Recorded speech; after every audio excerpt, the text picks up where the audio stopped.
Hey everybody, long time no see. Um, I had been out of town last weekend for my grandmother's 100th birthday celebration, celebrating 100 years of that special lady's life. Um, and then I planned on getting back to doing the devotions when I got back. But the morning we were leaving, um, I wasn't feeling well. I woke up with a sore throat and all that. But the next day at home, I was down for the count. I was in bed and I'm finally feeling better, although I still have a cough and some congestion, but I'm back. I'm back. Okay, so welcome to today's devotion for May 31st. Today's devotion is titled Extending God's Care.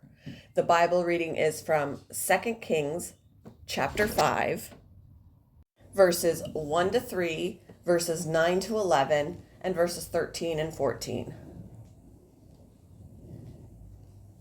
Now Naaman was commander of the army of the king of Aram. He was a great man in the sight of his master and highly regarded, because through him the Lord had given victory to Aram.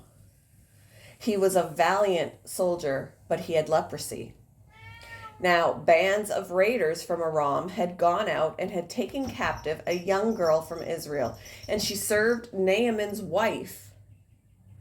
She said to her mistress, "If only my master would see the prophet who is in Samaria, he would cure him of his leprosy." So Naaman went with his horses and chariots and stopped at the door of Elisha's house. Elisha sent a messenger to say to him, "Go, wash yourself 7 times in the Jordan, and your flesh will be restored and you will be cleansed." Excuse me. But Naaman went away angry and said, "I thought that he would surely come out to me and stand and call on the name of the Lord his God, wave his hand over the spot and cure me of my leprosy."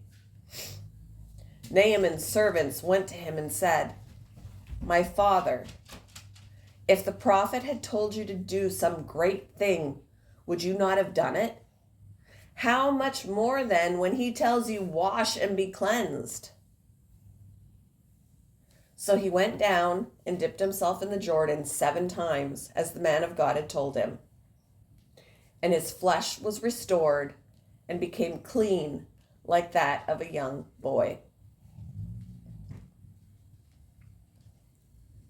As a teenager, I had a strained relationship with my church mate, Lisa. My name.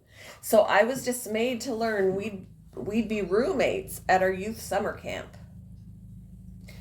The week at camp passed smoothly, though with both of us being civil. The most anticipated event was a bonfire gathering at the end of the week. On that event, however, I had a fever. I went to bed early, but I could hear the laughter and music outside. An hour later, I was startled by Lisa, who was taking my temperature. "I'm not joining them at the bonfire," she said. "You're sick. I need to stay with you." Lisa could have stayed uninvolved, but she chose to care for me, which lifted my spirits.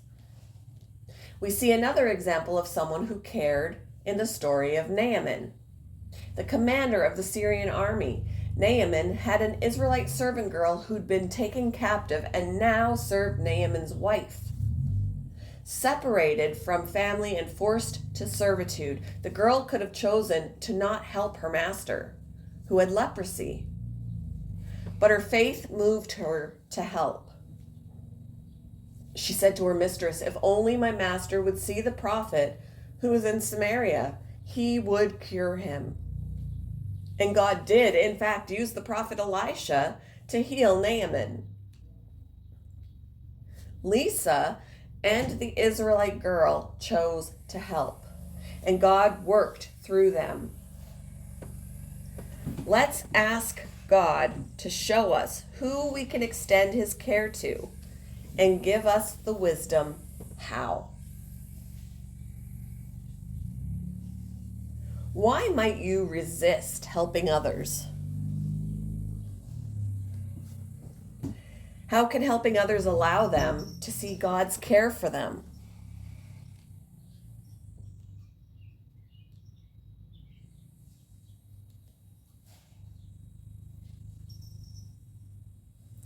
Thank you for joining me for today's devotion. Sorry I was absent for so long. I hope you all have an amazing Sunday, and I will see you in the next one, guys. Bye.